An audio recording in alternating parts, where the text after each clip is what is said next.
Hello friends, welcome to my channel, The Inside Story.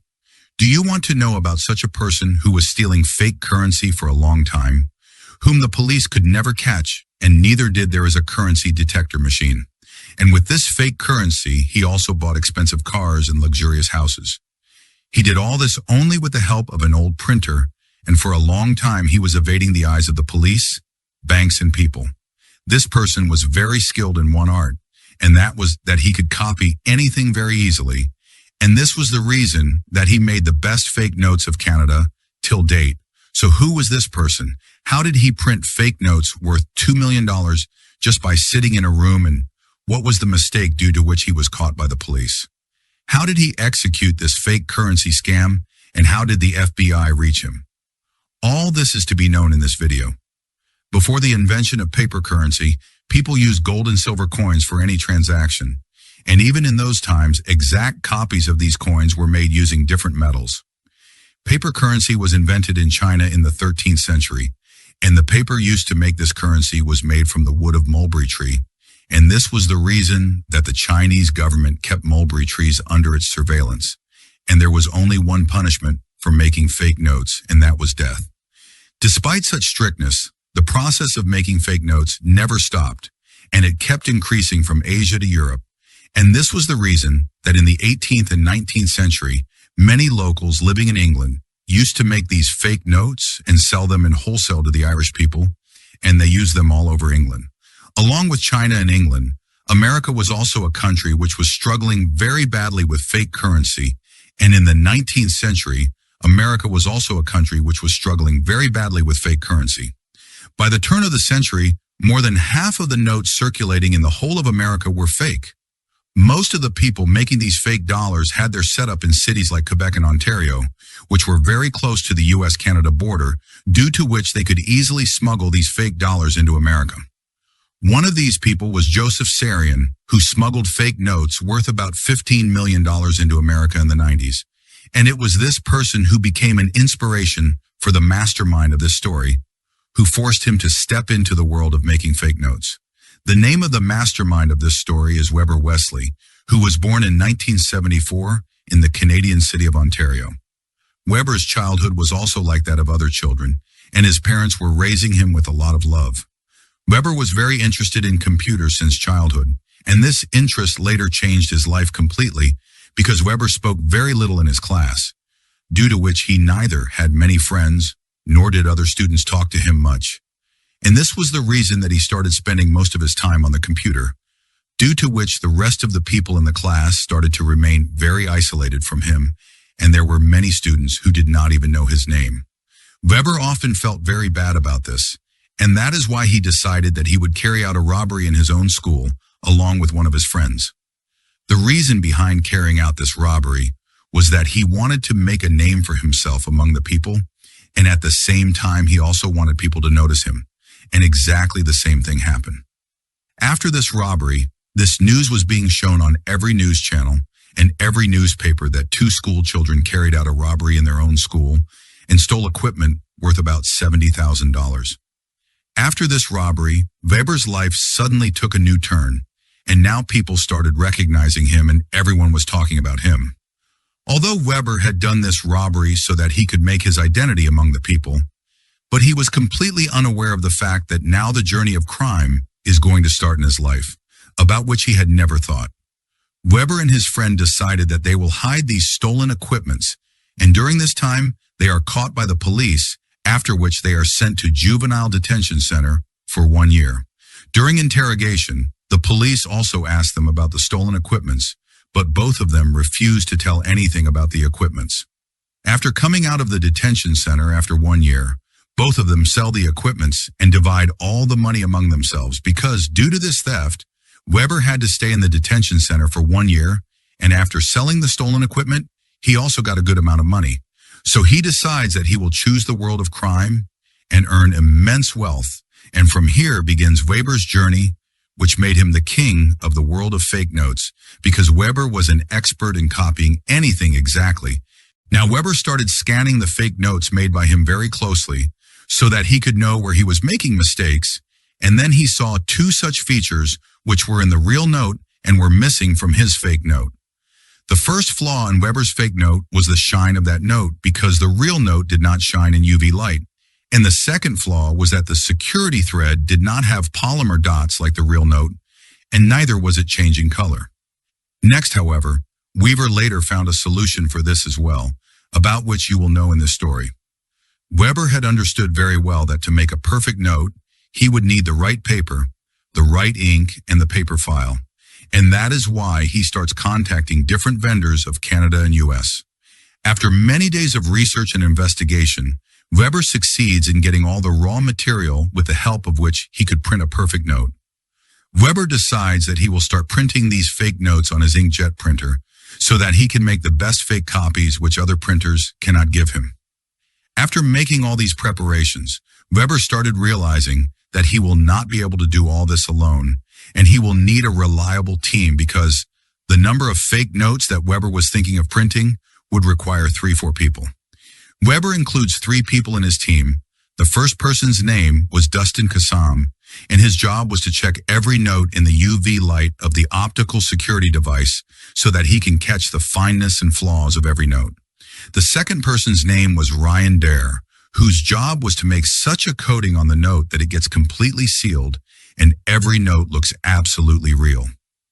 The third member's name was Anthony Cabral, who was to oversee this entire operation. Weber was given the task of monitoring and supervising the fake notes. Along with his team, Weber was going to print fake notes which Canadian authorities had never seen before. But it was not going to be that easy. Now, Weber had all the necessary raw material and a capable team with the help of which he was going to execute the best crime in the history of Canada. Weber and his team first made a blueprint of the $100 note, which they made keeping in mind all the details. They were taking special care that they did not miss any minute detail, and that is why they made the details of the front and back of the note exactly like the original note. Making a fake $100 note was very difficult and complicated in itself because missing even a small detail could get them caught, and it was very important that they make a note that easily passes through supermarkets and note detection machines. Weber and his team also worked on the brightness, sharpness, and color of the note, as well as the image printed on the note so that the note looks like a fake note. It looked real, and after working hard for a few nights, they were able to make a design which was exactly like the $100 note. After seeing this design, Weber told his team members that there was still one flaw in their note, and that was the security thread, which could be easily caught in the UV rays of optical security because the security thread of the original note used to change color in UV rays, whereas the color of the security thread of the note made by Weber was not changing. Copying the security feature of the dollar note was a big challenge, but since they were doing an illegal work, they could not ask for help from anyone, and then Weber found a very unique way to deal with it. Weber contacted many file paper manufacturers, where he introduced himself as the CEO of a company named Pro Custom Graphics, and told those manufacturers that he needed these file papers in his project. Weber trapped these manufacturers in his words so cleverly that they agreed to sell him file papers. And now Weber had the last raw material in his hand, due to which he was far from making a perfect note. Now the last task left in front of Weber and his team was to make the same security thread with the help of these foil papers, which was in the original note. And since these foil papers used to change color in UV light, so they started cutting that foil paper into the security thread of the same size as the original note. Now Weber and his team were fully prepared with all their raw material and blueprint, and they started printing fake notes. These notes were printed so well that it was impossible to differentiate between them and the original note. And this was the reason that they started selling notes to people on a large scale, due to which their income was increasing day by day. Even after knowing about the consequences of this illegal work, they were printing fake notes day and night because greed had closed their eyes and they were enjoying earning so much money. This operation of printing fake notes, which was started on a small scale, had now become a business, and Weber and his team were earning immense wealth. To make this entire operation even better, Weber also bought advanced paper cutting machines and advanced softwares, and this was the reason that now they were printing fake notes worth $10,000 at a time, because every note circulating in the economy passes through different hands, due to which it is old and folded at places, But the fake notes made by Weber were absolutely fresh and new.